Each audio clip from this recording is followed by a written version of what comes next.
be the right time for us to begin this session. Um, Good day to one and all. My name is Dwayne Leonardo Fernandez, and I work with the Rethinking Economics India Network. I would like to begin by thanking you all for joining us in this, the sixth and final session of our conference, Reforming Economics Education in India, Pluralist Perspectives, organized in partnership with Satyavati College of the University of Delhi. In the 5 sessions we've had so far, we have encountered the problems which underlie the need to reform economics education in India in their most expansive and multifaceted forms. Yesterday, we began with Professor Prabhat Patnaik, whose opening address laid the groundwork for the discussion that has followed in the subsequent sessions. It did so by emphasizing the need to adopt an openness to interrogating the perspectives and practices of a discipline whose training is by and large dominated by a narrowly construed mainstream approach. This interrogation forms the essential base upon which the labor of reform, of which this conference and the actions of its participants represent a significant contribution, can actually begin. And it is hoped that these efforts may lead to more creative and empathetic policy making processes and solutions in a world that's increasingly characterized by overlapping crises. Our second session examined the idea of reforming economics education by locating itself in the classroom, more specifically by examining the pedagogical choices and the structure of teaching learning processes that can be brought into the economics class. In doing so, it opened up this dialogue to the question, to what extent are international debates on pluralism in economics education relevant to the Indian context? Responses to this were addressed in our third session. By training our focus then on the actions of individuals and groups and their efforts to move economics into a more pluralist environment, we saw different case studies of the extant pluralism that's evident in economics education in India. This constituted our fourth session. However, all of these individual and group efforts themselves ought to be embedded in thoughtful dialogue framed by future-oriented questions that focus on designing alternatives for pluralist economics education in India through an adequate appraisal of the scope it has in the Indian context. This was considered in our previous session. Partaking in all of these, the fruits of the intellectual labor of each of our speakers, presenters, and discussants, we find ourselves here, our sixth and final session, the closing keynote. Our keynote speaker is a figure who, to this audience, may need no introduction, Professor Sunanda Sen. Professor Sen is presently Research Associate at the Levi Economics Institute of Bard College. She is also a National Fellow of the Indian Council of Social Science Research, as well as a visiting professor at the Institute for Studies in Industrial Development at Delhi, Jamia Millia Islamia University, Delhi, and the Institute of Development Studies, Kolkata. Prior to this, she spent nearly 30 years as an economics educator at the Center for the Study for Economic Studies and Planning at Jawaharlal Nehru University, Delhi. Her talk today will address the questions of framing a structure for economics education and teaching in India. I would like to thank Professor Sen for graciously accepting our invitation to address this gathering today, and I would now invite her to deliver the closing keynote address. Professor Sen. Thank you so much. And first of all, my apologies that I'm not visible. I don't know how it happened, and the laptop refused to show me. So anyway, I think my voice is working, so that should compensate. I was listening to some of the sessions on and off, and I think it is an extremely useful organization which you have started. That if this goes on, I have really good I'm very hopeful that it will lead to a big change. You see, this kind of a resentment about the courses in economics, standard courses, I mean, we call it neoclassical or mainstream or whatever, that these do not work. You know, this was realized quite some time back. And in fact, even, you know, any form of protest against policies, you will immediately find, you can spot it, that yes, they are also realizing that the policy did not work. But at the same time, I can say that back in 60s, I think, in Europe, there was quite a bit of commotion. Students revolted that they want a different kind of economics, and not just in Europe, in USA also it has started. It started quite some time back, and here in our country, I think quite some time, you know, we realize how things are not working.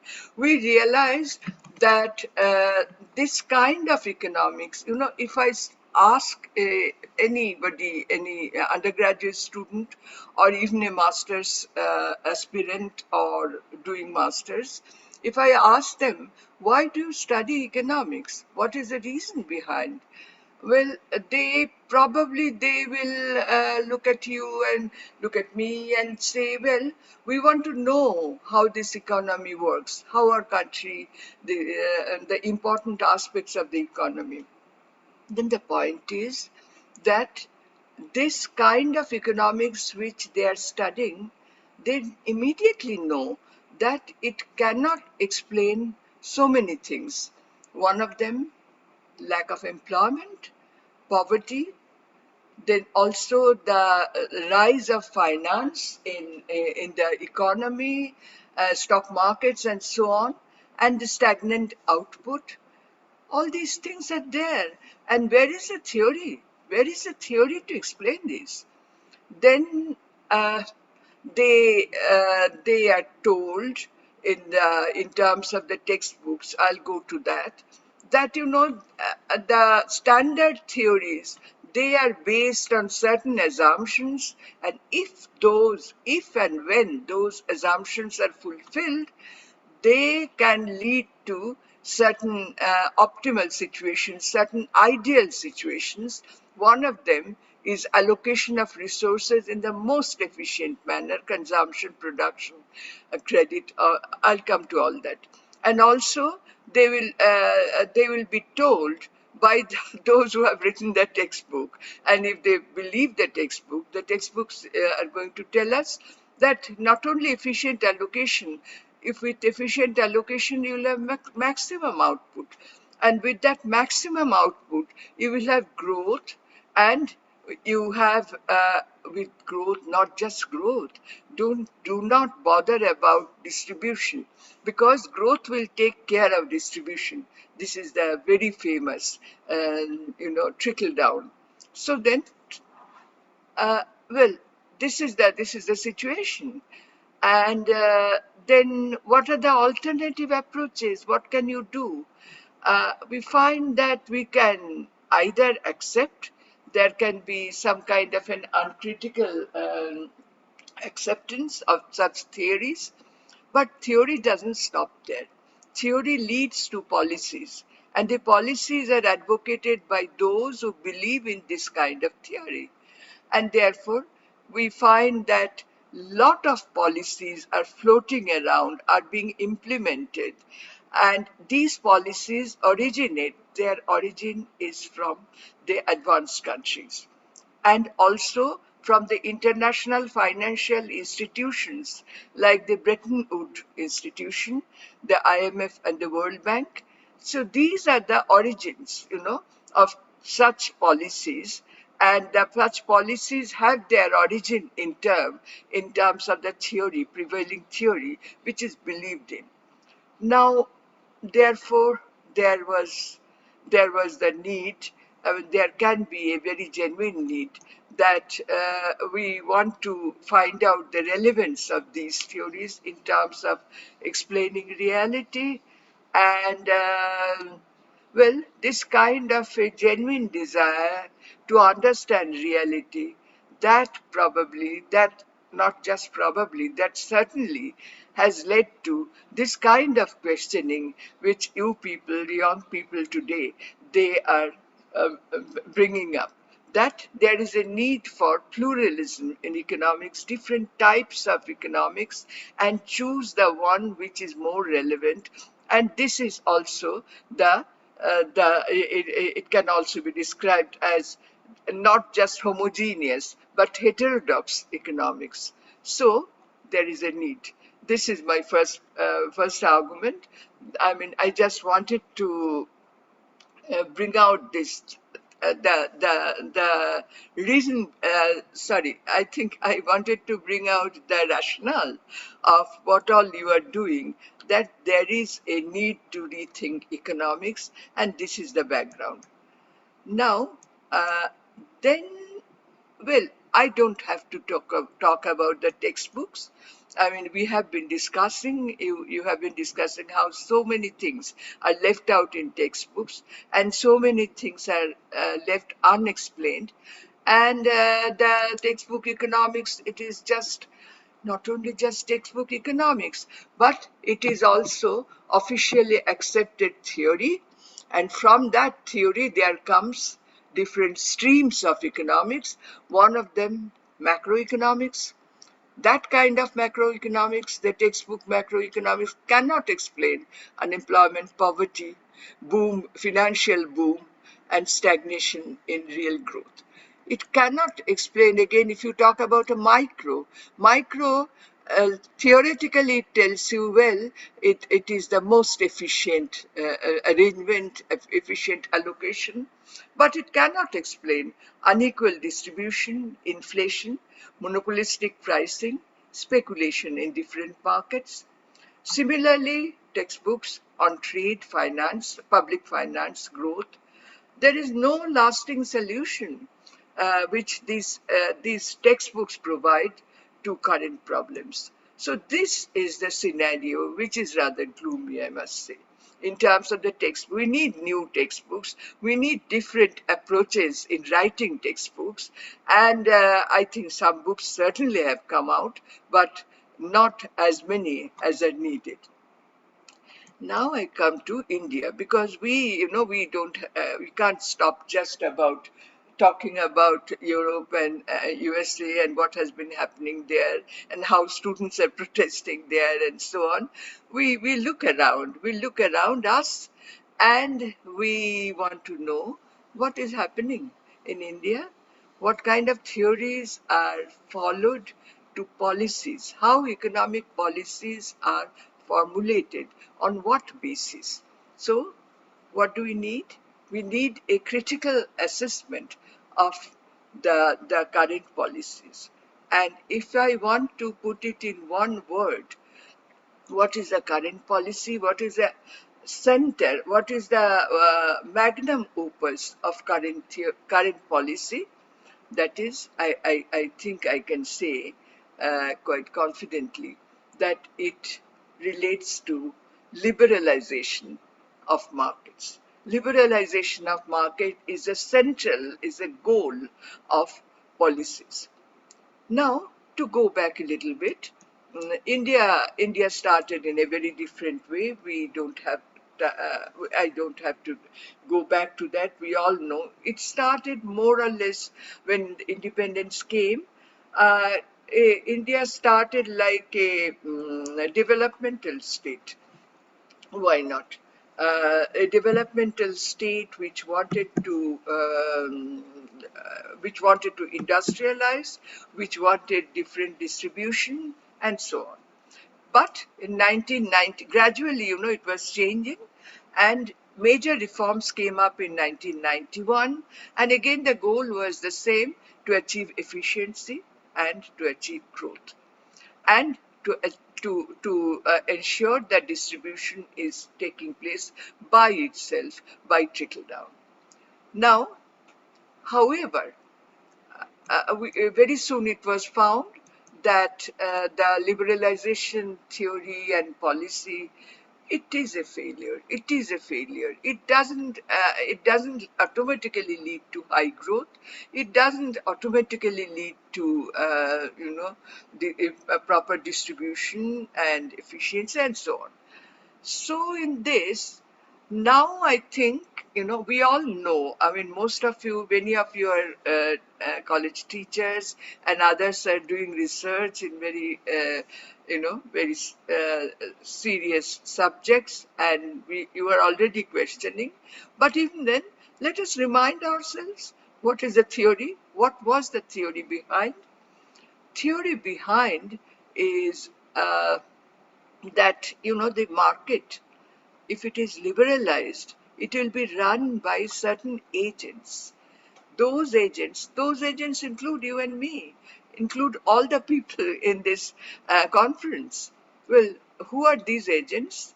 These agents are operating in various capacities, for consumption, for production, and so on.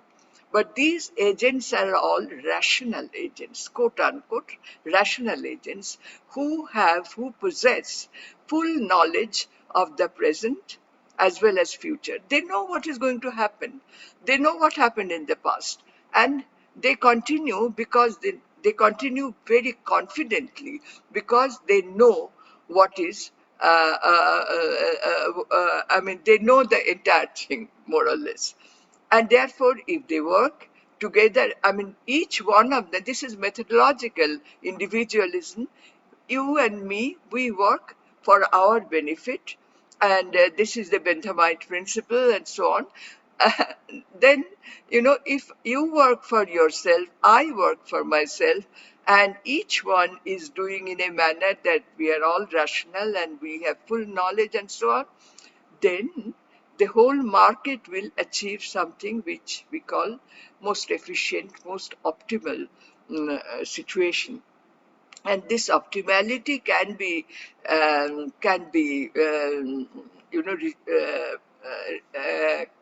obtain for various things like consumption, like allocation of resources in production, also in the markets for other things. What are the other things? Well, you see them around. If you open the newspaper, what do you see as the bold line? Well, the stock market has crashed, or the stock market is booming despite the war in Ukraine and so on. So I can't leave it behind. And if I say that efficiency is happening in consumption, I get the maximum consumption with my stingy budget and so on. And in production, I'm employing resources which include resources. I'll come to it later. Labor is just a resource, nothing else, not a human being. So in production, I'm utilizing all these resources, and I achieve Pareto equilibrium. Then I come to assets. In the asset, I find I will achieve efficiency. I will work in the, if I enter the stock market, I won't encounter losses. In the credit market also, similar things will prevail. In labor also, in commodity market, etc. So also, in addition, they are all these markets are liberalized, and liberalized in such a manner they have achieved perfect competition. Okay, so this is the situation. Can you all hear me at least? Okay, yeah. Now, this is all trodden ground, which I'm repeating, which all of us are doing, and some of us who are teaching, they do it first and then maybe question slowly, which was discussed in the previous session by one of the panelists. And so I now pick up a few things which needs to be discussed a little more. Uh, Following this mainstream theory, mainstream because it is at the center stage. Following this, you are, what is happening, that certain things are arranged in a manner which follows the policy from mainstream economics. Okay, so first of all, let me talk about public expenditure, the public sector, okay? I mean, if you want the whole market to be liberalized, well, if you want it to be free, then don't bring in government. So we need a minimalist government which will only look after law and sort of, jurisdictions, not very perfectly though, and so on. So this is a minimalist government. It should not enter production. It should not enter so many other things. So there is a cry, very genuine cry for privatization. Privatization. Let us privatize all, prosperous industries. And this privatization will bring in efficiency, and that's it. And then the second point is that you also minimize government, and therefore don't spend much through the government channels. Curtail the fiscal deficit. Now in India, for a strange reason, we adopted an act which is known as FRBMA, Fiscal Restraint, Fiscal Management and Restraint Act, whatever these consonants. So FRBMA, Fiscal Restraint and Budget Management Act. Yes, that's it. So, in fact, we borrowed it. It came from the Maastricht Treaty. In Maastricht, they first of all adopted this very peculiar austerity measure that let fiscal deficits be minimal. So we just adopted. We adopted, and in 2003, this became an act which was targeting 3% of GDP at its maximum as a fiscal deficit. But in reality, it's very difficult to maintain. Right now, with the COVID and so on, it's about 8 to 9%. But anyway, that's an aberration. But the goal is minimize the fiscal deficit because government expenditure is inefficient. Then they also, if you have a deficit, even 3%, then, you don't, previously the Reserve Bank used to allow the government, the fiscal department finance department to issue currency and so on. But that's over. Now what happens that the Reserve Bank does not allow the finance ministry to print money. Rather, if there is a deficit, the finance ministry must get it from the market through market borrowings. Really? So market borrowing to finance the fiscal deficit. What will it lead to? Two things. One is that government is selling bonds, so some people come up who are buying those bonds privately, of course, and that is one kind of consequence. They will earn a certain rate of certain interest, and also simultaneously there will be a rise in the interest bill which has to be paid through the budget. If I'm not clear, I'll repeat it. Market borrowings need to be taken in terms of this law and the liberalization norms, the market borrowings to finance the deficit, and that kind of market borrowing will lead to a rise in interest bill in the budget. Now then, what happens that as a consequence, you will find that there is a cut not just in the fiscal deficit, but also in the primary deficit. Let us remember just something, this is done in an undergraduate class, but I'm doing it just for our understanding. What is a fiscal deficit? Fiscal deficit, let's remind ourselves, it is total revenue minus total expenditure minus borrowings, okay? Then what is primary deficit? Primary deficit is calculated by as a fiscal deficit minus the interest payments. So you take out the interest payment. What remains in the if you cut the primary deficit?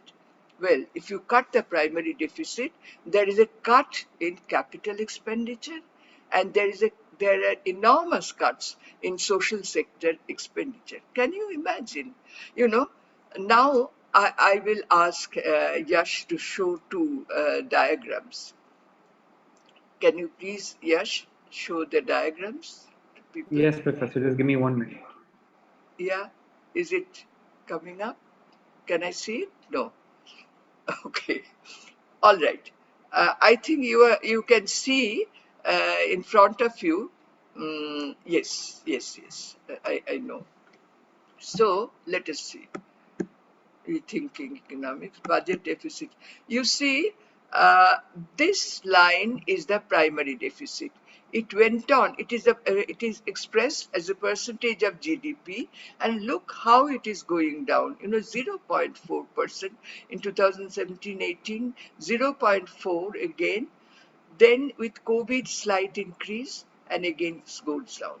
So my point is that with this, we are also reducing capital expenditure.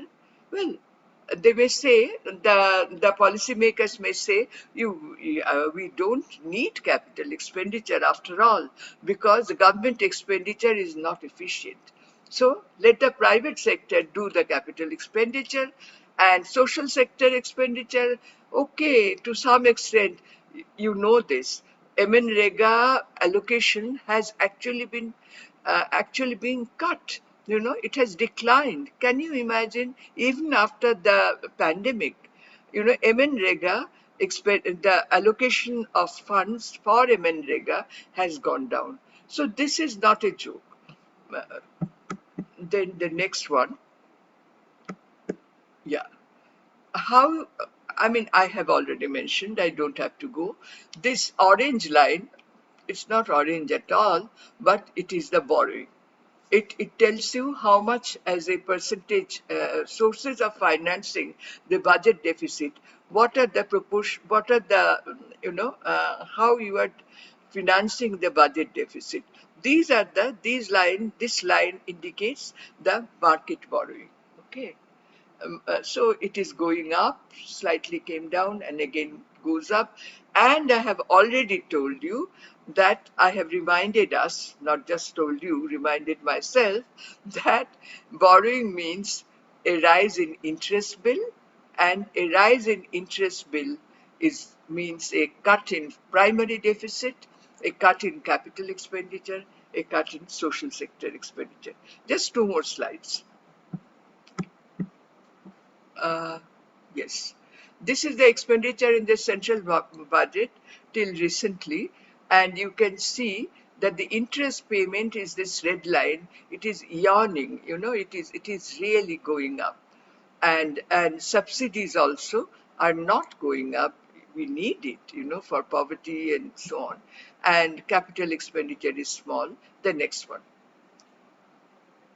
next. Right. And if, I got it that the growth rate of real per capita public social sector spending, just in the rural sector, you can see how it has gone down. It has gone down. I don't have to show you a chart for this. If you go to the rural areas, or even if you don't go, if you read some of the stuff which is coming out, you will know how this is going. Anyway, now I think this is all. And so then it's a very dismal scenario, isn't it? That after all, there is no possibility of doing something through the, by using the public sector and bringing up growth through capital expenditure, or, reducing poverty, or, some kind of social sector expenditure is was so very important earlier, you know. Now, all the rates have gone up. You go, you ask a poor person, they will tell you how metro fares have gone up. And vegetable prices are going up every day. So then, well, I think we have seen this. Now then, I think I talk about a few more things. Uh, I think I still have time, right? How much time I have? Half an hour? 40 minutes? No, not 40 minutes, half an hour possibly, right? Okay, yeah, okay, all right, I go ahead. Now, talk about the external sector. Mm. How are we managing? We are managing by opening up trade as much as possible with the dictates of the WTO and with the bindings from the WTO, including the TRIPS, the bilateral agreements, and so on. So trade is not trade is uh, certainly freed as compared to previous period of the protection. When industrialization, as much as it happened in India, it couldn't have happened short of protection. Protection was needed. And you all know the list kind of argument that you need protection in order to protect the infant industries like children. They need some protection. Then something which does interest me a lot, deregulated finance. With finance, financial flows deregulated, you find the current and capital account in the balance of payments, they are both steadily deregulated. Current account is more or less fully deregulated, it's free, and capital account to a large extent. There is no restriction on the entry of capital, and especially on the entry of short-term capital.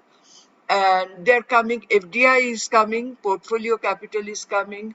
FDI stays a bit, portfolio capital comes and goes, right? And then deregulated finance, however, it also has implications for the exchange rate. We try to manage the exchange rate because with so much capital inflow, very often the exchange rate has a tendency to go up. In which case, if the exchange rate goes up, then certainly our competitiveness is affected. And therefore, the government very often, it spends it makes use of the foreign exchange reserve to maintain the exchange rate at a certain managed rate. Okay. However, our currency is inconvertible. Not just our currency, all developing countries, all emerging economies, their currencies are not convertible into dollar, into other things. You can see how Russia is trying to make ruble convertible, but very so far, no success. And they are asking other countries who are buying, European countries, to buy oil and gas by paying in ruble, so that ruble will have more demand, and so on. And finally, maybe it will.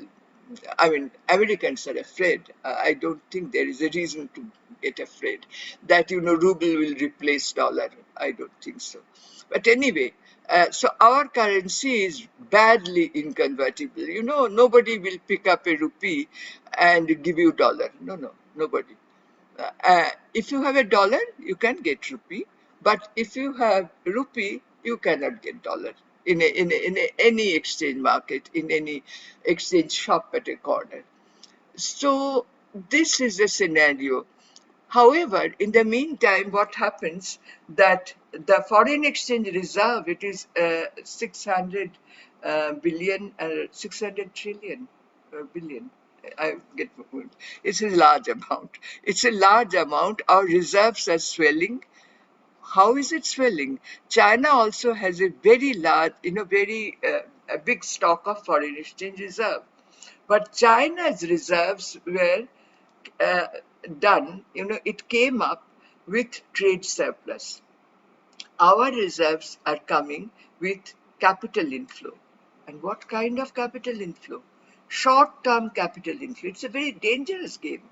Any day, if tomorrow anything happens, anything means politically something happens which the market doesn't like, so many other things can happen. And I don't want to predict a bad future like earthquakes and so on. Anyway, if things happen, then foreign exchange, which is kept as a short-term inflow, short-term inflows can come and go. And so, again, the short-term flows can just leave the country. It just leave the country, and reserves can then immediately it will be much smaller. And the last thing which I wanted to mention is on the interest rate. How is it that our interest is so high compared to, USA and many other countries? We are following a zero interest rate policy. Why? Because after the global crisis, they wanted to revamp the economy, and to do that, they did this amazing, not just amazing, I'm not praising them, but very ridiculously low rate of interest, which came down almost to zero. So interest rate is low there, but interest rate in India is much more. Now, of course, Reserve Bank is reluctant to raise the rate of interest, even though there is inflation, but on the whole, interest rate is high. And let me remind you that interest rate has to be kept high because our currency is a weak currency, and therefore people will not invest in rupee. People will not invest their money and earn their interest in rupee because rupee is inconvertible. So what is the solution? So the official policy is keep the rate of interest, pitch the rate of interest high so that people have more confidence in this risky currency. Now, I'll talk a little more on, okay, right. I talk a little more on monetary policy. How official policy is affecting our monetary policy. I already have talked about the capital inflow and the need to sterilize the excess capital inflow because otherwise exchange rate has a tendency to move up. Now when the rise, however, sterilization, what does it mean in the context of the currency? Sterilization means, they they sort of, they buy back. What they? The Reserve Bank will buy back the dollar and put rupee in the market. If that is done in a large scale, what is happening is that there is a rise in money supply. If there is a rise in money supply, Reserve Bank goes for official policy. What is this official policy? Official policy is being guided by a theory which is known as inflation targeting. What is inflation targeting? It sounds very, very pompous, but actually it is nothing more than the quantity theory of money. Inflation targeting will tell you that since there is so much of money supply, prices will go up, and therefore you do whatever possible to control inflation. Why are you so keen to control inflation?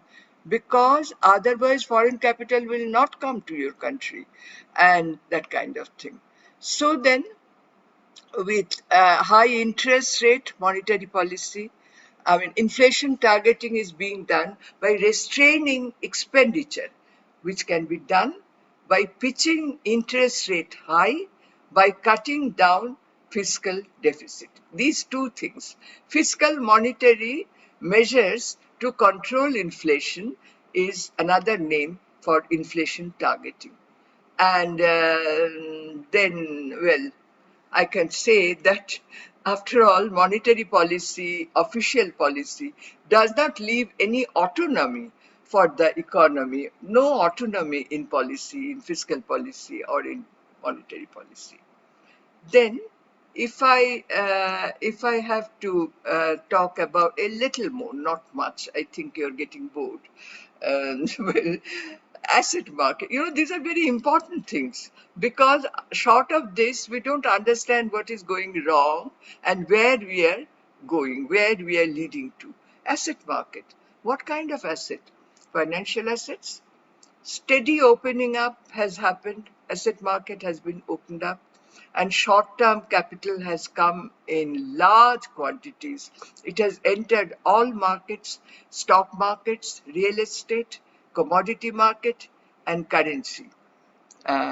We have roughly 10 minutes. Sure, I'll manage. No problem.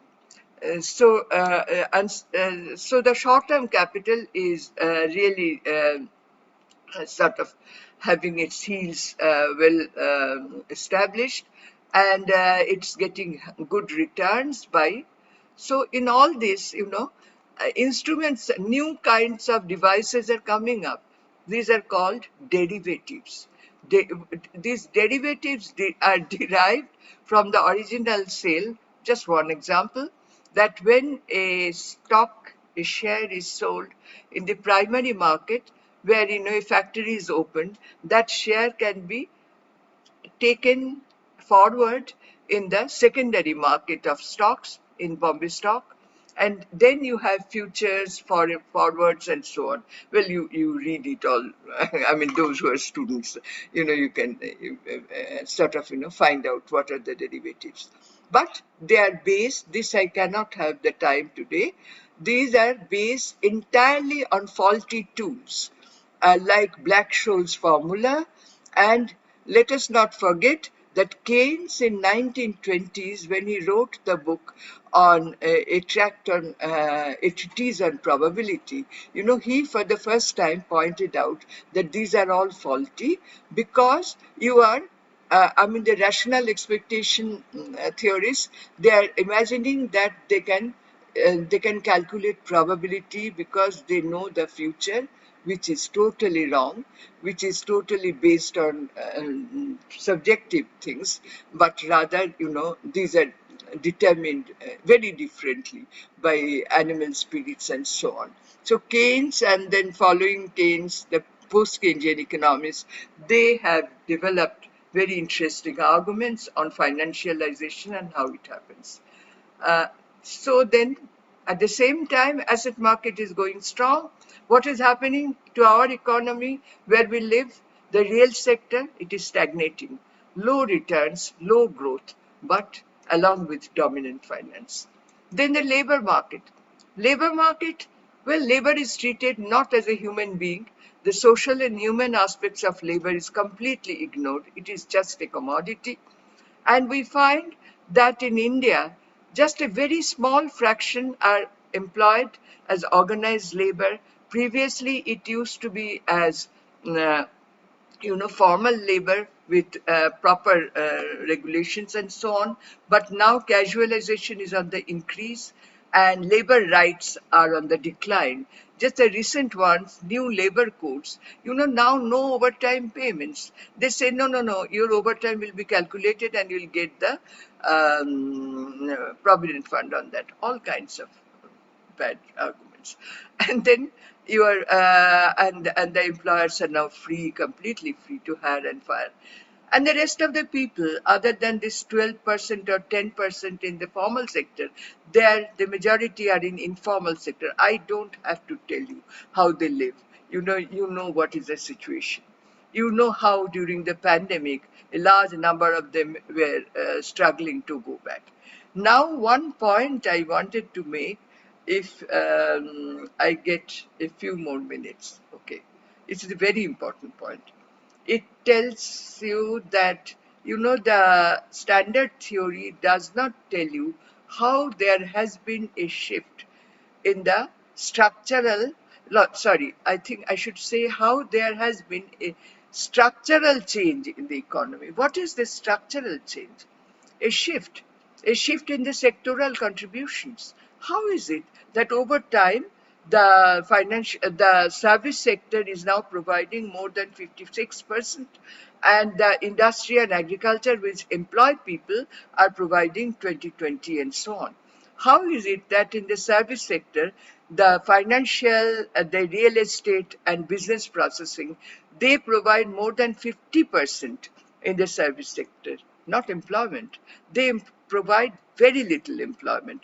So this is called FINREB, FINREB.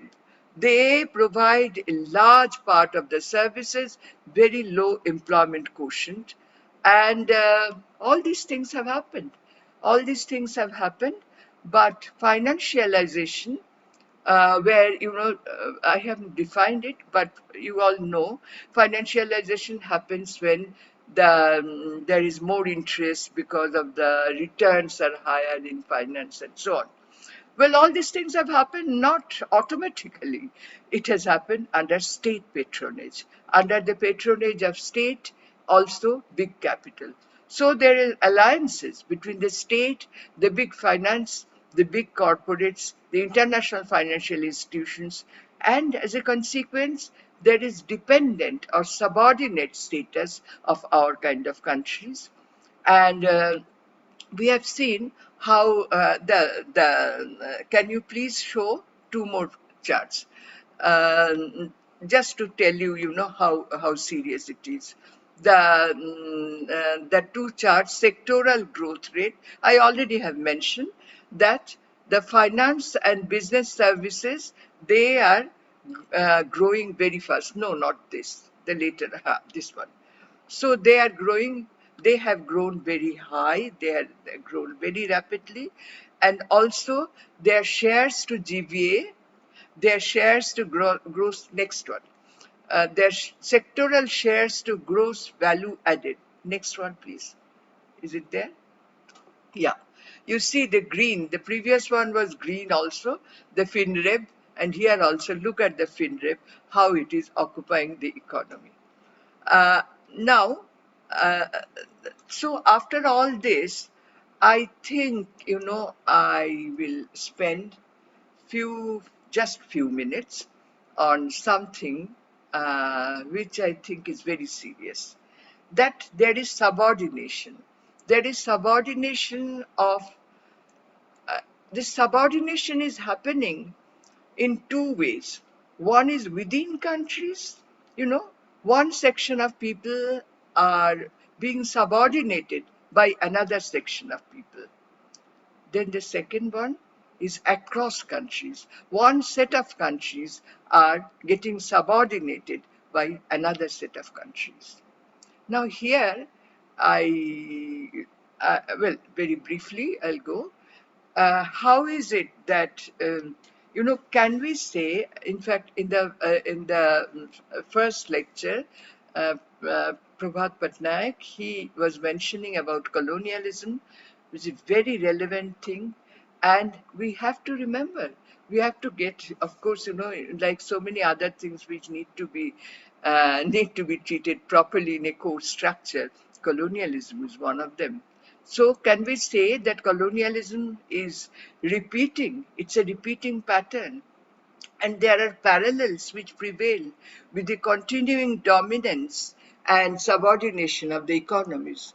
We find that in the colonial period, things were done by controlling. For example, controls over finance, over export earnings, which Professor Patnaik has mentioned, the drain and all that, on which I have also written a book and all that. Then exchange rate, budget, credit, supply of silver. If any one of you is interested, I have got a new paper on these issues, which will come out in Review of Political Economy. I can just share it with you.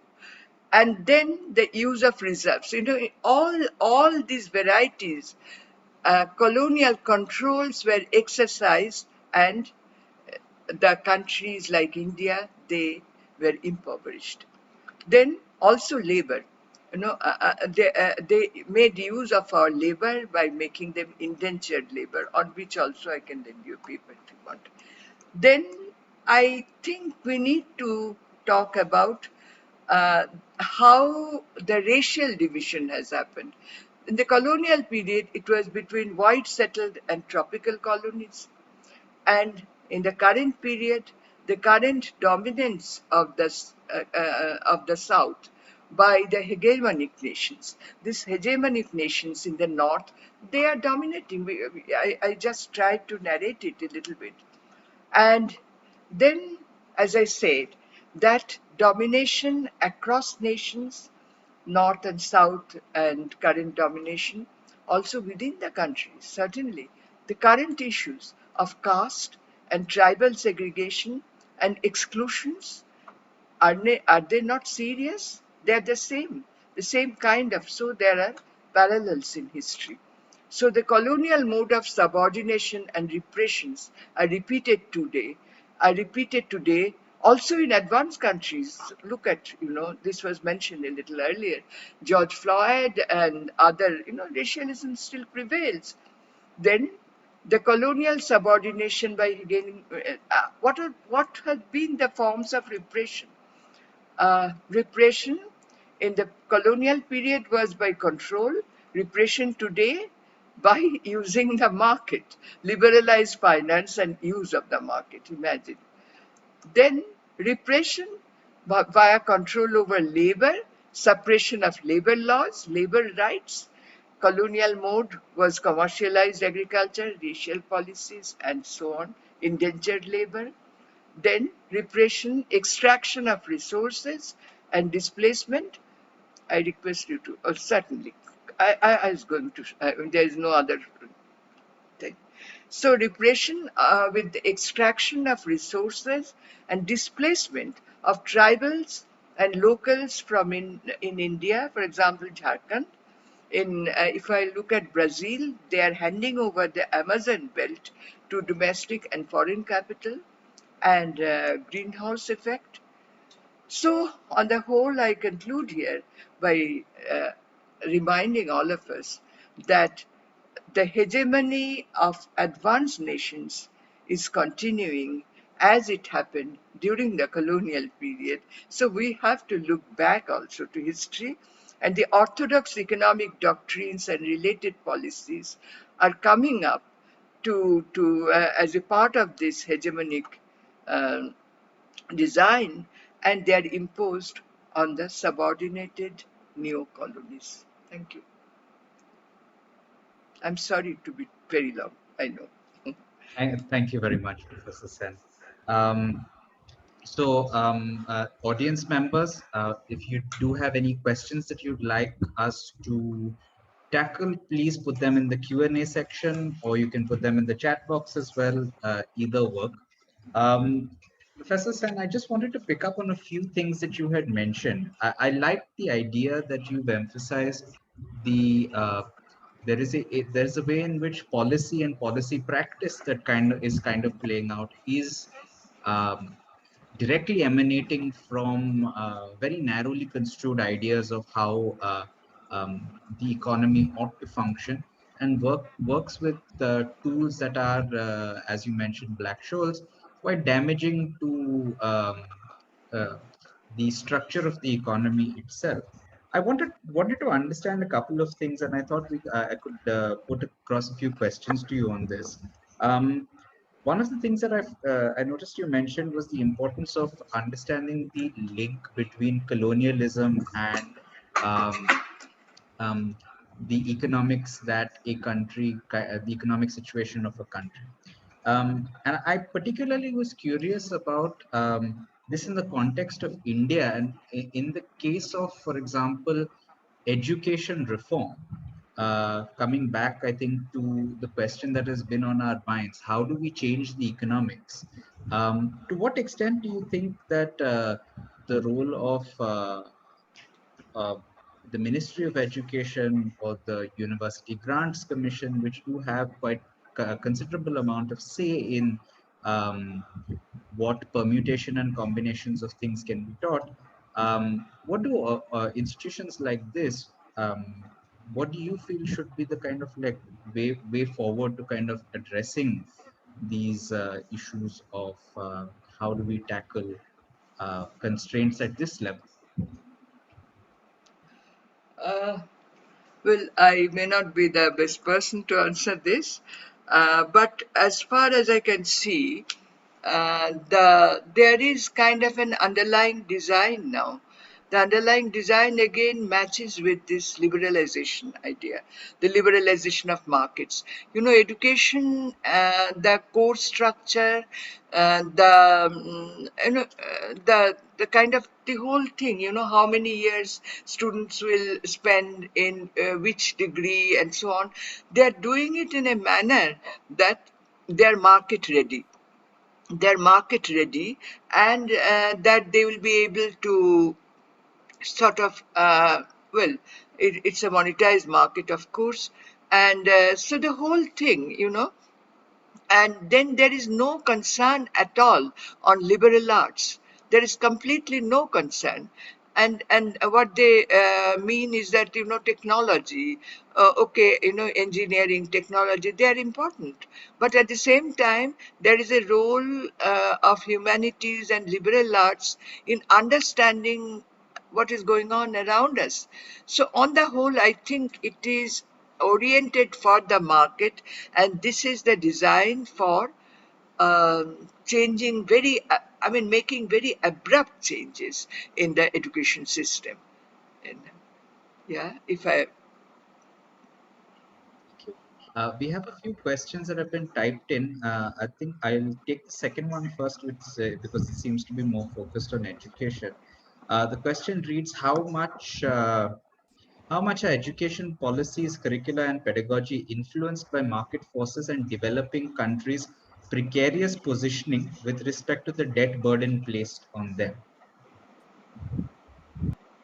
Can you read it again, please? Yes.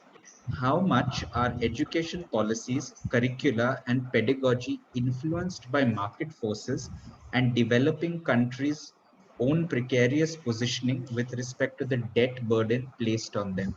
Presumably, external debt is being referred to in this case. Mhm. Uh, well, if they, if the students now with a different code structure they qualify for the market, I don't see how that can relate to. Uh, if it is a personal debt, it's a different matter. It's a personal debt. They are, very often students, that also is very marketized. They go abroad and they borrow from the bank, and the banks are happy to lend because the banks get the rate of the interest on that loan. And when they come back, they have to get a job and pay it back. So I can see this kind of a link, that what they do. The new code structure, but at the same time, where are jobs? If they get the proper job to return the money, that's another matter. That doesn't happen always. So I think that in the back of their mind is this argument that, okay, you prepare for the market and borrow money and give some income to banks and come back and give it back. That's it. So one is sort of stuck in the midst of these neoliberal policies. I think there's another interesting question that I'd like to pick up. Uh, it asks, to what extent do you think our current policy framework could be improved or would be improved if its theoretical underpinnings are equally entrenched in heterodoxy? Uh, I presume the question is, do you think that the current policy framework in India can be benefited by heterodox approaches to economics? Uh, and if yes, could you please elaborate on which streams of heterodox literature could be incorporated or may provide a perspective? Oh, well, certainly. I think it's a very good, very good approach. And well, if I were the finance minister, what I'll do, I can tell you. First of all, stop speculation. Don't let money just. Number one, short-term capital inflows must be restrained. It should not come like that and swell the reserves and then one day leave the country. And also, it should not go to the stock markets and other speculation and so on. And so, one is speculation, and the second one is just Keynesian expenditure. You know, let the public sector come back again. Let us go back a little bit to the developmental state with which we started. It did not work properly. That's another matter. But at the same time, the Nehruvian socialism and all that, they had some content. It tried to bring back some kind of an industrialization. Feldman Malanavis model, there was an attempt. So on the whole, my very short answer will be, let us go back to the developmental state with more capital expenditure, more social sector expenditure, and so on. More respect for human beings as human beings, and not just treat them as labor or unemployed labor. Yeah. Thank you. There is another question in the chat pertaining to derivatives making the world riskier, but I think in your response to the previous question, you've addressed the need for curtailing speculation. So I don't want to emphasize that one. Professor San, what do you think about teacher training? In the last session, one of the issues that came up was Yeah. that it's not so much about employing people to teach different perspectives or alternative perspectives. And I believe the speaker was speaking in the context of a feminist perspective in the last session, but people who are adequately trained to do so. So it's not so much that you give them additional responsibilities without any scaffolding or support, but you require people who are trained to do so. What are your thoughts on teacher training for a more pluralist economics education in India? Definitely. Yes, it's a complex issue. Number one is certainly they need to be trained in heterodox economics. There can be workshops, there can be winter schools, and so on. But also there has to be enough adequate supply of course material. That the textbooks, all of you who are really very keen on this, not just keen, who are concerned on this issue, I think you should think of writing books, writing textbooks, which also should be translated in various languages, in major languages, and try to make use of it. I think it's very important. National Book Trust, to some extent, it made us write small popular popular social science kind of thing on employment, on globalization, and so on and so forth. But on the whole, textbook writing is very much needed. So first of all, to convince this whichever government is in power that this is needed, and number two, to engage in writing these textbooks, have a team of people who are dedicated, who really feel concerned, and then number three, have those teachers, young people, and make them familiar with this whole thing, right? I think that's very much needed. But the first issue, the first step is maybe most difficult. I do not know. Hopefully, it will not be difficult.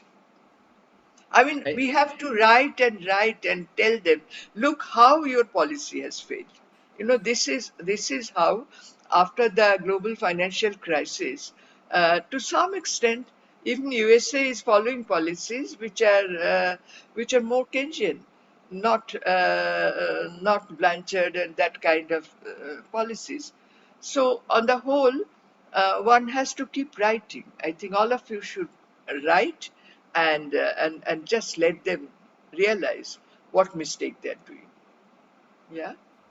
Thank you for that response. I quite liked it. I think the need for building awareness and cutting language barriers, one of those things is, of Absolutely. course, very, very crucial. We don't often, what often tends to happen, I feel, in the Indian context is that those who have access to better quality education invariably end up writing in English and aren't really able to disseminate information in the way that they could, perhaps ought to. Um, Professor Sen, I had a few more questions. We have some in the chat which are per se not linked to the theme of an economics education. So I'm going to keep them aside for the moment.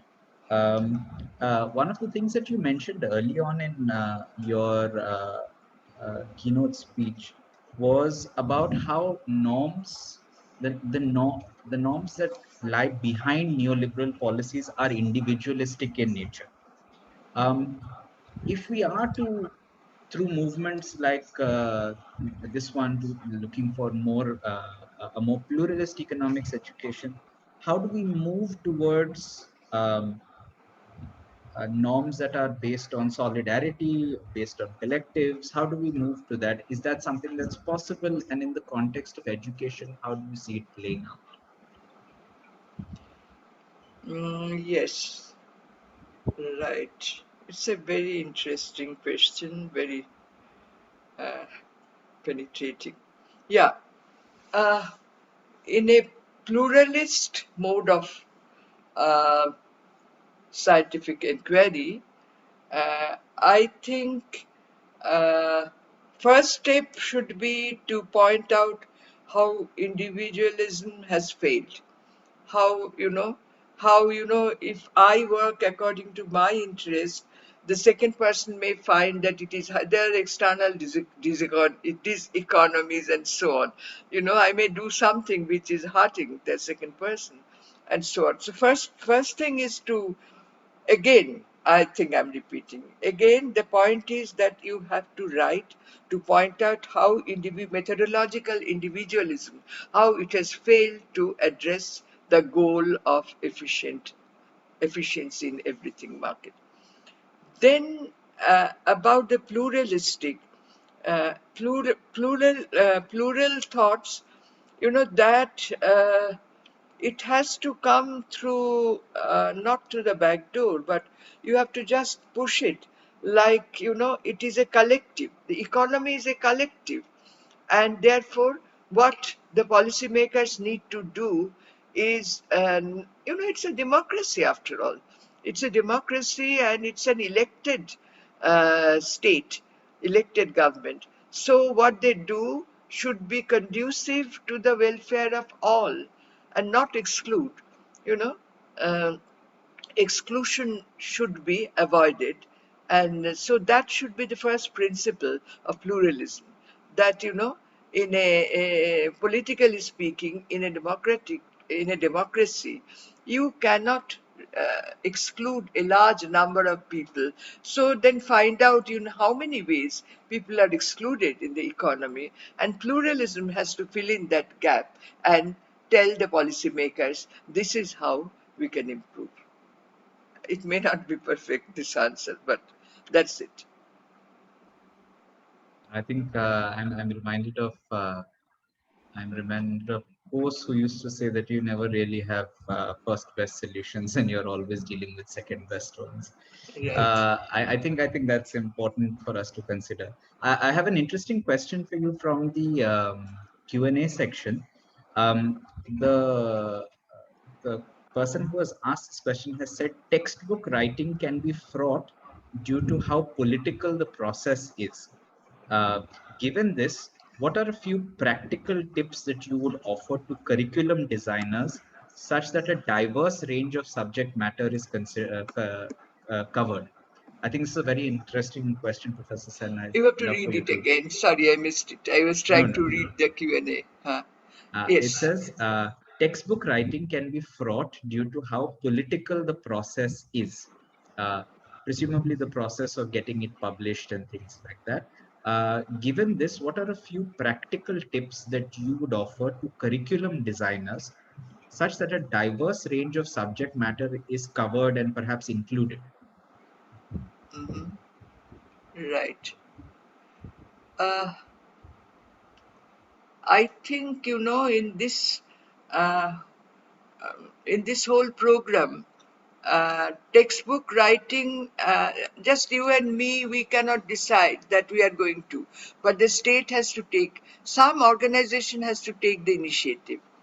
It can be there's there has to be, for example, I gave you one example, which is a state owned national book trust, right? Similar organizations need to come and come to the front and take the leadership, that, here we are, we will provide, even, yes, here the commercial publishers, they should also be. In fact, Sage at some stage, I remember they were interested. Somebody came to me and said, will you write a textbook and so on. Unfortunately, I couldn't. But, the commercial publishers, if they combine it with profitability, a textbook is not going to be wasted.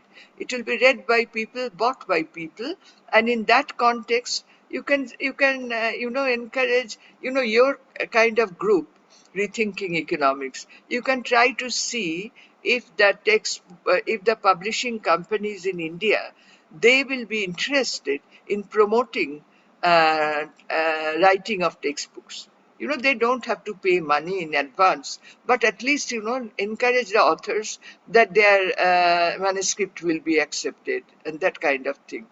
you know so we need some promotion by either by the state, which may be difficult, but at least by the commercial publishers. Why not? Yeah. And give them examples, and again, for that, write, keep writing, and in public, that this is needed, and this is how it can be done, and addressing the commercial sector. Yeah. Addressing Thank the you. publishing business. Thank you for that response. I'm actually quite interested in one of the things that you mentioned in that, where you were reflecting on your own experience. So, if I could ask you one last question before we close this session today. Um, in your experience during your teaching career, how did you introduce pluralist economics readings and teachings into your classroom, both at a pedagogic level and in terms of like structuring your curriculum for your classes that you taught? Right. What we did, I did it not just myself, the whole team. As I may mention that in the beginning, six of us started the whole course in economics in JNU. At that time there was, and nobody told us what to do, but all of us were like-minded, and we wanted a change. We wanted to rethink economics, in other words. Now, in my course, I used to teach a compulsory course and other courses. One compulsory course which was on trade, and in trade, I'll teach Ricardo, I will teach Marshall, I'll teach other things, but at the same time, I'll point out the limitations.